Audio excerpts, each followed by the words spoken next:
House who have been talking about things. And when you see somebody, you know somebody, and you get a chance to meet them as labor people, you know who's being real and who's not being real. And you can tell that this governor certainly believes and supports working families and believes in good jobs. He believes in small businesses. He believes in lowering costs for families in the challenge that families face.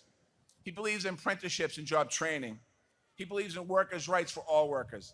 Unlike some of your former governors here in this state, who decimated the rights of public employees, by the way, and we know that, Governor Evers not only believes in workers' rights, he fought to make them a reality.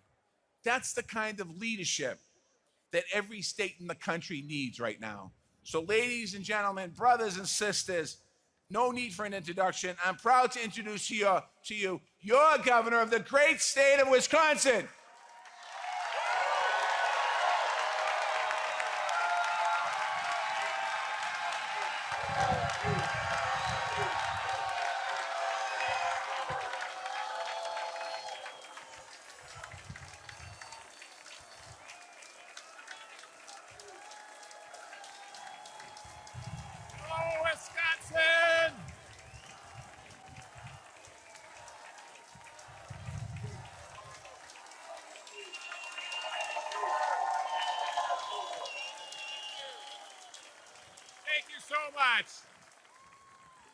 Thanks so much, Secretary, for that kind introduction. And I'll just say this, I'm going to go off script for a minute. I am the only candidate for governor who has actually bargained for a public sector union. The only one. Hello, Labor Fest. It's great to be here with all of you as we celebrate holiday and everything Wisconsin workers and union leaders do to make Wisconsin strong. I have to thank Secretary Walsh, obviously, for that introduction and everything you're doing to support working families across the state and country.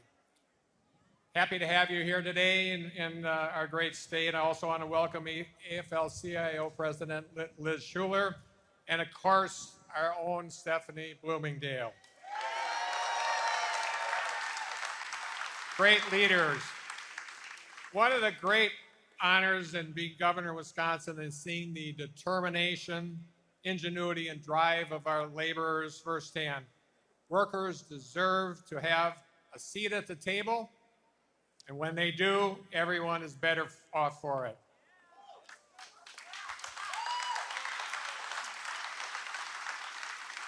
Union laborers helped create the middle class in the state of Wisconsin and created standards for workplaces, Social Security, minimum wage requirements, and more. And I will say this very slowly. I made union trades essential during the pandemic because I knew that Wisconsin unions would keep our workers safe and get the job done. Thank you so much, trades.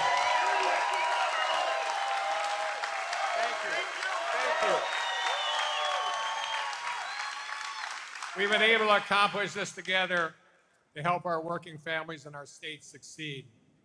You know, I fixed the damn roads because for too long our infrastructure has been unfunded and not prioritized. We've repaired nearly 5,000 miles of highway, 1,500 bridges, and a whole bunch of Scott holes. Remember those? I invested more than $150 million in filling jobs and expanding job training and apprenticeship programs. Also, workers are keeping more of their paychecks thanks to a 15% income tax cut that I signed.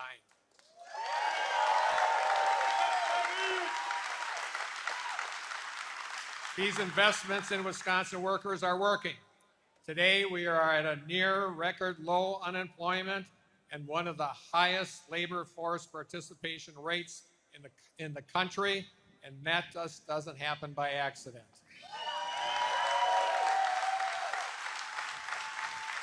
This happens because we've been doing the right thing to grow our economy, but we can do even more to fill jobs and connect workers with good-paying, in-demand jobs across the state. Just this last week, I directed funding to help prepare more than 1,400 Wisconsin students for a wide range of high-wage, high-skilled, and high-demand careers. And that's why we're using and finding regional solutions to give more Wisconsinites the opportunities to achieve their dreams. And we're going to keep working, moving Wisconsin forward together. But we can't do this alone, right? Just by the folks here in Wisconsin. Fortunately, we have a president who understands the challenges facing working families and willing to work with us to find common sense solutions.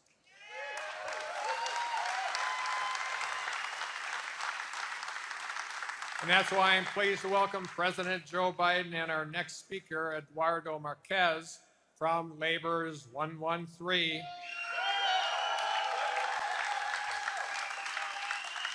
Eduardo has been a laborer since 2014, and we're so grateful for the hard work and dedication of folks like him across the state. You know, we need to bring people together, something that's not always easy to do in Madison or Washington, D.C., to give working families like Eduardo's the support they need to succeed. President Biden has been an important, very important partner for states across the country to direct recovery funds to our schools, our economy, and public safety. He hasn't forgotten that working families matter, not just on Labor Day, but every single day of the year. So please join me in giving a warm Wisconsin welcome to President Joe Biden and Eduardo Marquez.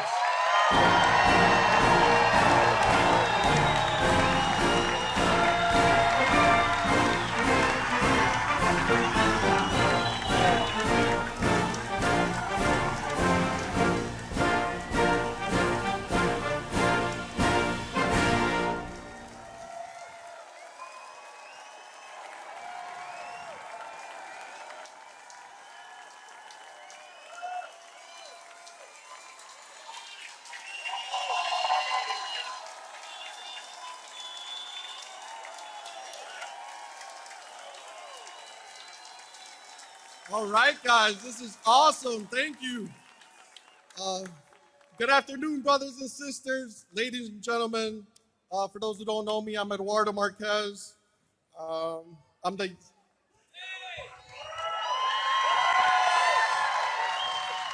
little bit about myself. I'm the youngest of 7 to immigrant parents, born in Chicago, where my father was a union carpenter.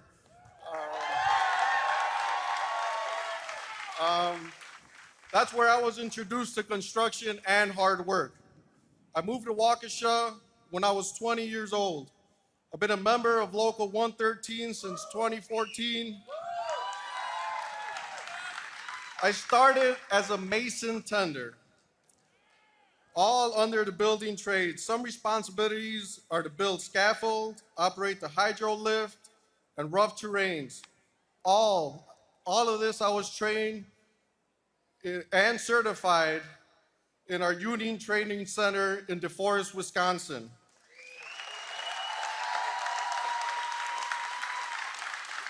I've been working for a local contractor, Findorf, since December 2018. They made me a foreman and offered me additional training, supervisor training program. This year, I'm proud to say I began to run jobs for Findorf as a project superintendent.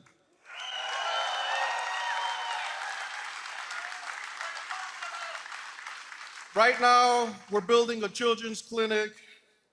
I'm married with 3 sons. Thanks to the union wages and benefits, my wife was able to be a stay-at-home mother for 6 years to raise our boys.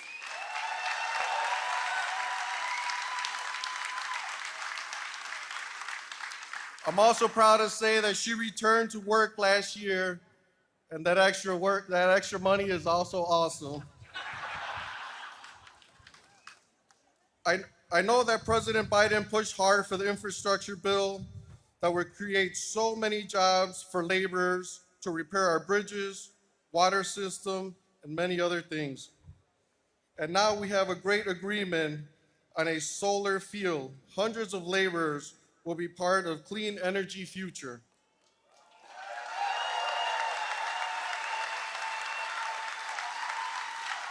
I'm so proud and honored to stand here today and say thank you, President Biden, for looking out for workers and our families. Ladies and gentlemen, President Joe Biden.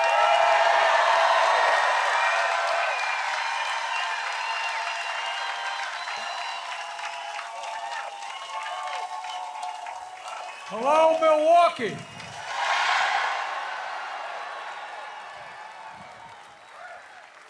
My name is Joe Biden. I am Jill Biden's husband. And I want to start by saying any child under 12 years of age deserves a little extra ice cream or something for doing this. This has got to be the most boring thing in the world for you, honey. But we're going to work something out for you, I promise. Folks, if you have a seat, don't hesitate to take them. Well, thank you, man.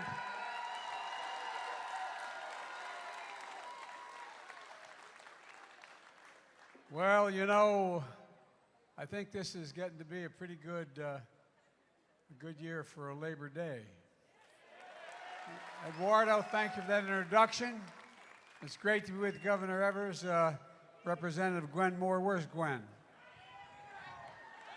There you go, Gwen. I love you, kid. You've been there every step of the way when I've needed help as president. Thank you, thank you, thank you. And Mayor Johnson, where's Mayor? Where's the mayor? There you go. He's got those two beautiful girls and a son. I tell you what. You got to tell your girls, you got to be patient with we dads. We're hard to raise. We're hard to raise. And where's the county executive? Stand up, big guy. I think these two guys spend all their time in the gymnasium. They look like they're in too good a shape. And I want to thank Tammy. She couldn't be here today, who's a champion of working people and always there. You know, and the same goes for Lieutenant Governor Mandela Barnes, who couldn't be here, but he's going to be your next United States Senator. Oh, he is. And I want to thank Liz Schuler for her fearless leadership of the AFL-CIO, and thanks to Pam for your leadership of the AFL-CIO here in Milwaukee. Thank you, thank you, thank you. Where is she? Back here. Okay, there you are, Pam. Okay, I wonder where everybody's sitting. And how about actually having a union guy as the Secretary of Labor? I tell you what, if you're going to be in a foxhole, you want Marty in there with you. Now, you may have trouble understanding when he starts talking about car bonds and at the garages and he talks kind of funny, but he knows what he's talking about. I promise to be the most pro-union president in American history, and Marty's keeping me make that promise. And by the way, the reason for that, I've had this conversation with the Business Roundtable and all the major chambers of commerce. It's not just that I think that it's important that people get a shot. But look, the reason why businesses should be hiring labor folks is simple. You're the single greatest technicians in the world. You're the best laborers in the world. You build the best product. No, I'm not just joking. I'm not just saying that. But people forget, a lot of the trades, they forget. You go to 4 or 5 years of school, you're an apprenticeship. It's like going back to college. It's not like you all of a sudden just step in. You build a better product, it lasts longer, and it's cheaper for the business, and it's better for the country. Look, folks, Labor Day is a special day in the country and here in Milwaukee. This is one of the biggest Labor Day events in America you all have here. And it's a special day to me as well. Because the fact of the matter here is I wouldn't be here without unions. Unions. Electricians, iron workers, letter carriers, teamsters, laborers, bricklayers, transit workers, plumbers and pipe fitters, steel workers. I wouldn't be here without cops, firefighters, teachers, nurses. I wouldn't be here without painters, pilots, auto workers, custodians, carpenters, grocery store workers, steel metal workers, and so many others. That's not a joke. That's not a joke. I got elected when I was 29 years old with the United States Senate and with a state that had recently been right to work. You know why? Because union labor endorsed me and fought for me. So the bad news for you all is I'm here because of you. Look, the middle class built America. Everybody knows that. But unions built the middle class. That's a fact. That's a fact. Look, folks, I believe we're at an inflection point in American history. I really mean that. It comes around every 5 or 6 generations. Inflection where one of those moments where everything's changing. Everything's changing. And we're going to have to ask whether we want to be a country that moves forward or backwards. We're going to build a future or we're going to obsess about the past. I've said many times, we're the only country in the world that's come out of every crisis we ever faced stronger than we went in it. No other nation has done that. And we do it because we've been a nation of unity, of hope, of optimism. Not a nation of division and violence and hatred being preached by some others. I want to be very clear up front. Not every Republican is a MAGA Republican. Not every Republican embraces that extreme ideology. I know because I've been able to work with mainstream Republicans my whole career. But the extreme MAGA Republicans in Congress have chosen to go backwards, full of anger, violence, hate, and division. But together, we can and we must choose a different path. Forward. No, I really mean it. We have to. A future of unity, of hope, of optimism. We're going to choose to build a better America. A better America. There's no question it's been a hard few years, but we've come a long way. Today, COVID no longer controls our lives. More Americans are working any time than all of American history. Last year, more people applied to start small business than any year in history. But it didn't just happen. We never gave up. We never gave in. And we are delivering for working and middle-class Americans now. Now.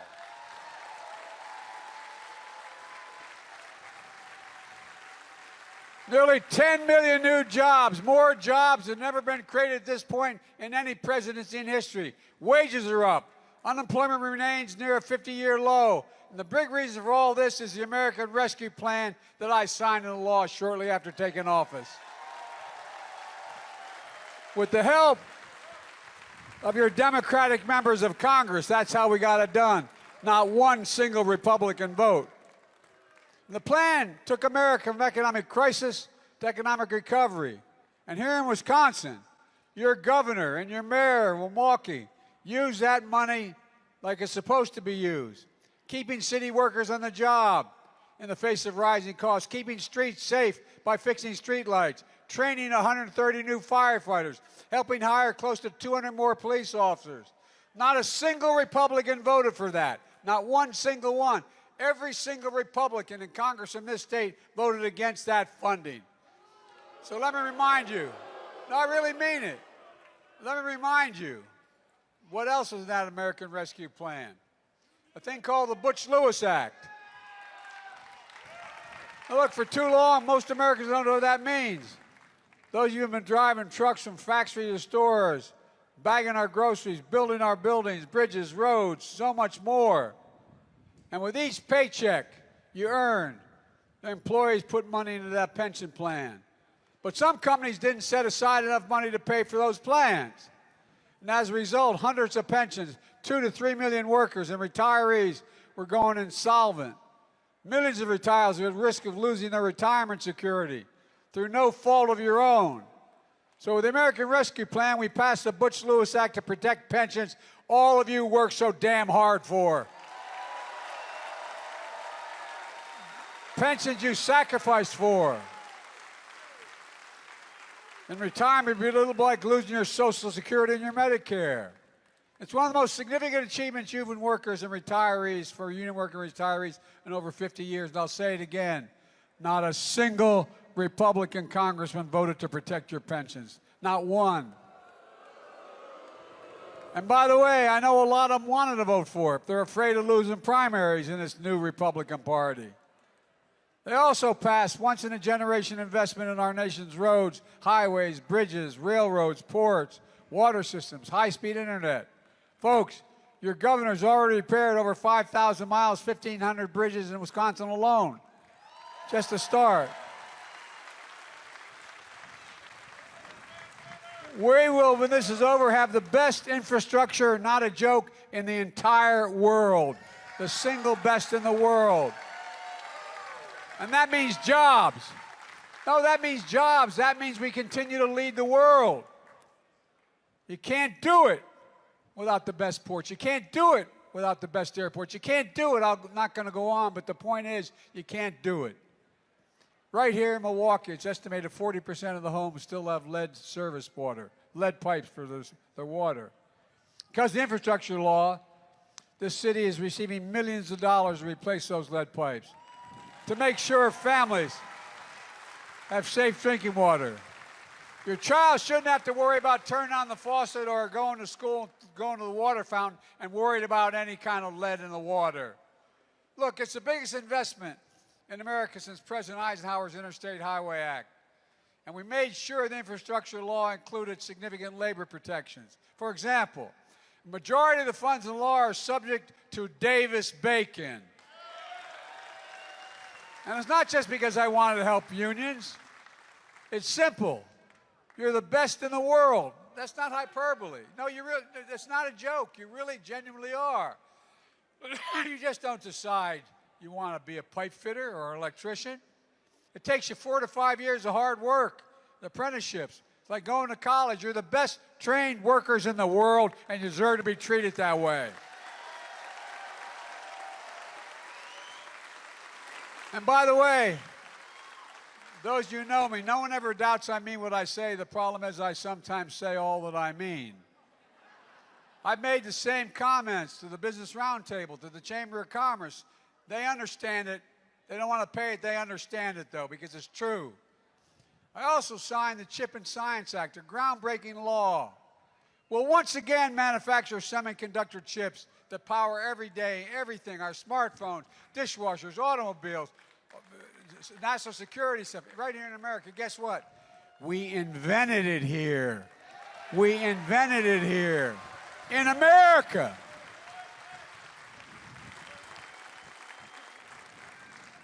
By the way, the reason why last year, inflation was so high, you know the biggest reason? Cost of automobiles. You know why they cost so much? They didn't have the computer chips to make the automobiles. Folks, here in Wisconsin, Senator Baldwin made clear that you're ready to take advantage of this law. With world-class universities and a workforce that knows how to manufacture projects here in Wisconsin. This law is going to create tens of thousands of jobs in America, bringing billions of dollars of investment here in America. Well over $100 billion investments in America, revitalizing American manufacturing. Where is it written? Where is it written that says America can't lead the world in manufacturing? Where does it say that? We've exported too damn much. In fact, next week I'm going to Ohio for the groundbreaking of a multi-billion-dollar semiconductor manufacturing plant. The company is Intel. It's one of the largest investments of the kind ever. They're putting $20 billion in as a start. It's going to create thousands of jobs, thousands. 7,000 construction jobs just building the facilities. 5,000 permanent jobs for blue-collar workers who will make $125,000 a year in those jobs.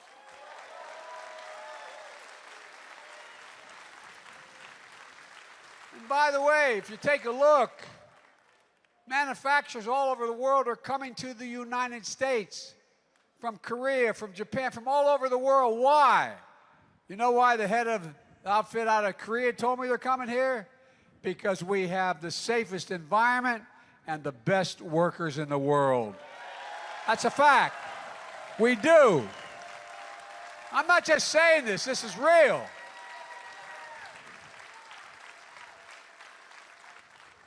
Look, folks, it means we're going to build the future in America, with American workers, in American factories, using American-made products. Look, something most people don't know, but you guys out there in this audience know.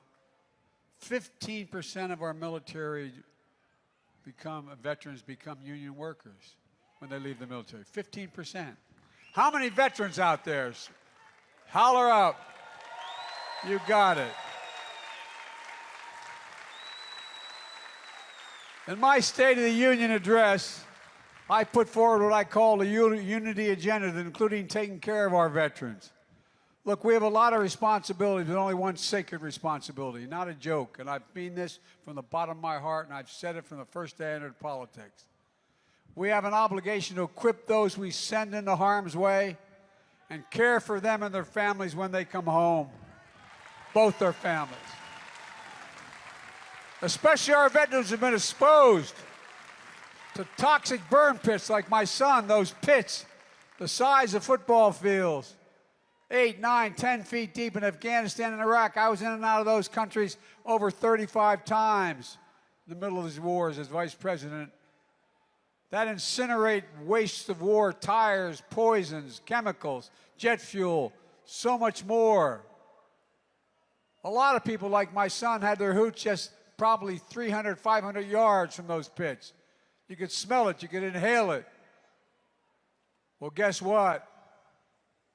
These poisonous fumes which came, people came home with headaches, numbness, dizziness, cancer. I just signed what's called the PACT Act to take care of these veterans who need medical assistance and to provide for their families when they are gone.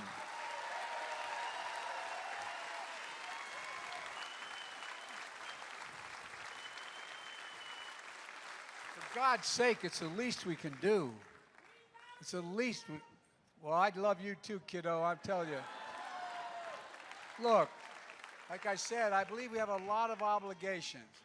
We have a lot of obligations, but only one sacred obligation. And that's to take care of those vets we send overseas and when they come home. No, I know, but I really mean it. And as I said, I just signed into law a historic Inflation Reduction Act. It wasn't easy to take on big drug companies, but we did. I've been fighting them since I got in Congress 180 years ago. You know, we pay more for prescription drugs in the United States of America than any major country in the world, here in the United States, okay? There's no reason for it. For the last several decades, many of us have been trying to fix the problem. But for decades, Big Pharma tried to block giving lower drug prices for those on Medicare or anywhere else. For decades, Big Pharma won year in, year out because they owned chunks of the Congress, because they had to help, like your senior senator, Ron Johnson, who said, no, I want to say what he said. He said he opposed lowering drug costs because it would result in punishing the pharmaceutical industry. Bless me, Father, for I have sinned. I mean, come on, man. Not this year. We beat pharma this year. We beat pharma this year, and it mattered. We're going to change people's lives. We finally beat pharma. Now Medicare will have the power to negotiate lower prescription drug prices. We can guarantee no senior will have to pay more than $2,000 out of pocket for their drugs for the entire year, no matter whether the bill is $50,000. No more than $2,000, period. And if you're on Medicare and you have diabetes, your cost of insulin will be capped at $35. And by the way, there's a reason for that. You know how much it costs them to make and package the insulin for diabetes? $10. 10. Any of you you need that insulin, or your children need it, you know what it costs. It costs you somewhere between $650 and $1,000 a month. It's outrageous. Well, guess what? We also had in this bill of mine, we also had a provision that affected people who weren't on Medicare. But because of the leadership of your senior senator and others, it got defeated. But I'm coming back and getting it.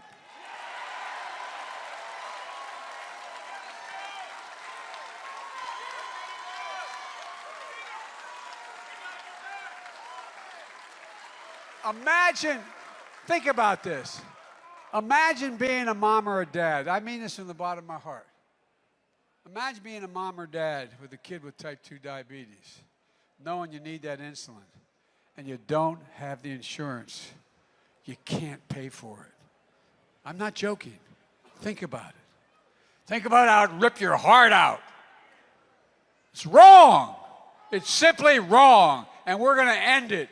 It costs $10 and you can make 35 if you want. That's it.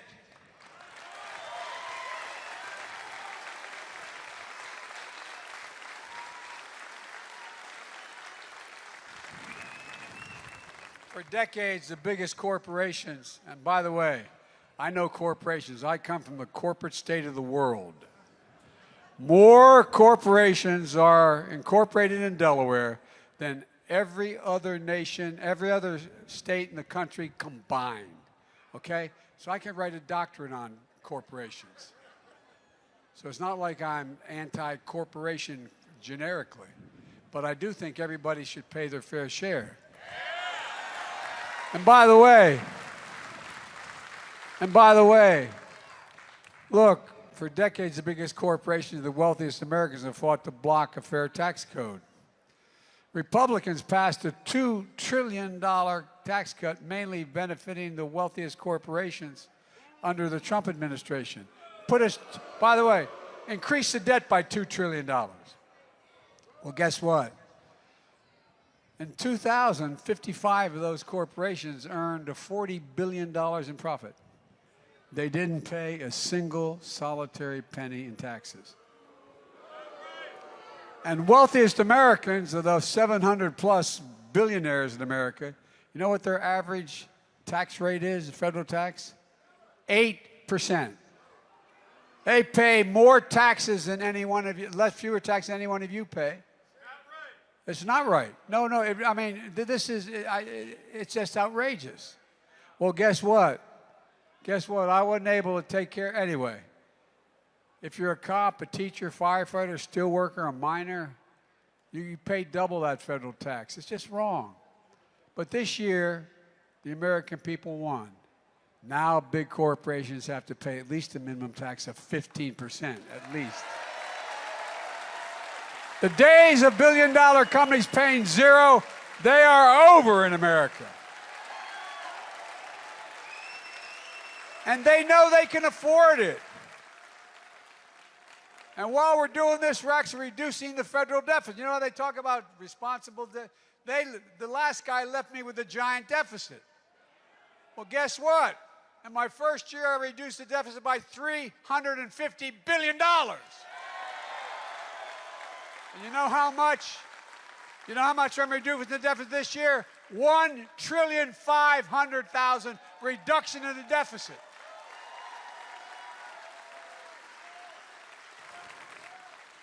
And by the way, just by dealing with allowing Medicare to negotiate drug prices, it means Medicare doesn't have to pay out that many tax dollars to buy them. That alone is going to reduce over time $300 billion in the deficit. You would think the Republicans really cared about reducing inflation, they'd vote for the Inflation Reduction Act. But every single Republican in the House and Senate voted against it. Every single Republican in the House and Senate. Now, I admit, some of them voted against it. They thought it made sense, but they couldn't let Biden, quote, have a victory. It's not my victory. It's the American people's victory.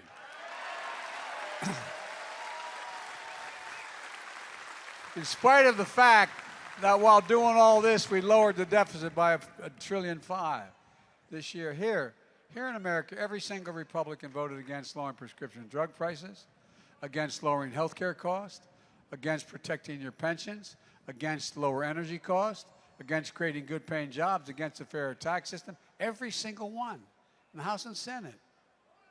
Every one. And one thing more. When Franklin D. Roosevelt signed the National Labor Relations Act, when it passed in the 30s, he didn't say it was okay to be a union. He said in the act it says we should encourage unions. Encourage. Well, I'm encouraging unions. That's what I've been doing from day one. It includes for public service sector workers in Wisconsin as well. Today, support for unions in this country is higher than it's been in nearly 60 years. Think about this. You guys know the numbers. Unions have more support today in America in public opinion than any time in 60 years. It's a key way to building the economy, to grow us from the bottom up and the middle out. I'm so sick and tired of trickle-down economics. I come from a family where my dad worked hard. He worked like hell. We lived a decent middle-class life. We lived in a 3-bedroom split-level home in a development that was the area was growing, with 4 kids and a grandpop. I sometimes wonder. Anyway, I wonder. It was great for us, but those walls are thin. But all kidding aside, we did fine. No complaints. We did fine. But here's the point. The biggest contrast from what MAGA Republicans, the extreme right, the Trumpies, they want to go to Congress. These MAGA Republicans in Congress are coming for your Social Security as well. Now, by the way, as I said, you might think I'm making some of this stuff up. It's so outrageous. But here's the deal, guys. The Republicans, read the Republican campaign plan, the Senate campaign they put out this year. Go online and read it. Senator Rick Scott of Florida heads that campaign committee. It's all in black and white. I'm not making it up. You can go online and read it. They want to require Congress to vote on the future of Social Security, Medicare, and Medicaid every 5 years to decide whether they continue. No, every 5 years. They get to vote to change, to cut, to reduce, or entirely eliminate Social Security and other things. How does that make us feel? Knowing you guys, and then remember that song, Along Comes Joan? And then along comes Ron Johnson of Wisconsin. He's arguing that 5 years is too long to wait to savage these programs people depend on. He wants to put Social Security and Medicare literally in a chopping block every single year, treated like any other appropriation. Let me remind you, you paid for your Social Security Medicare. Taken out of your paycheck from the time you're 18 years old. The same guy who said, he's the same guy who said if Republicans get control of Congress, they're coming after the Affordable Care Act again, denying health insurance to anyone with a pre-existing condition. That's the only reason they're able to get it. The only reason they get, if they have a pre-existing condition, the only way they can get insurance is because of the Affordable Care Act. That's not a joke. This guy never stops. But guess what? I ain't stopping either. Folks, you and I, we offer a starkly different vision for this country. A vision of a fairer, more decent America. One where everybody has a fair share, where every American is treated with, my dad would say, with dignity. The economy that works for work, not wealth. Let me close with this. We're at a serious moment in our nation history, and it's not I mean it from the bottom of my heart. As I said last week, we remain in the battle for the soul of America. By the way, all right, God love you. Let him go. Let him go. No. Don't let him go. Look, everybody's entitled to be an idiot. No, everybody's entitled. Okay? Look. Extreme MAGA Republicans don't just threaten our personal rights and our economic security, they embrace political violence.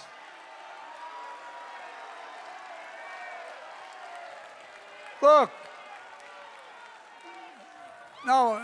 the reason, I'm not talking all Republicans, I'm talking about these extreme MAGA Republicans. Think about it. Think about it. The definition of democracy is you accept the will of the people when the votes are honestly counted. These guys don't do it. Name me a democracy in the world where a leader argues to engage in violence. To this day, MAGA Republicans in Congress defend the mob that stormed the Capitol, and people died later. Senator Johnson said it was, by and large, a peaceful protest. Have you seen the videos, what happened that day? Listen to the stories of the members of both parties of Congress and the jeopardy they were put in.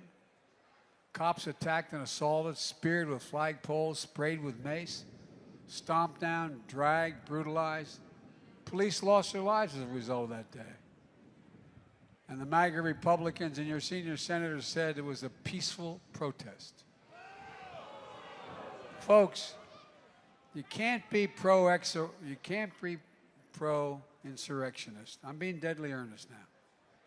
There's no democracy where you can be pro-insurrection and pro-democracy. So when I say the democracy is at stake, I mean what I'm saying, literally. You can't say you support law enforcement and call the people who attacked the police on January 6th patriots. This was an attack on American democracy and all we stand for. Imagine if you go home this afternoon, turn on the television, and saw several thousand people storming the British Parliament, knocking down the doors, threatening their lives, trying to overthrow the election of the new prime minister, and people dying. What would you think? No, I'm being deadly earnest now. Honest to God, what would you think? You'd think this is not a democracy. Well, let me tell you something.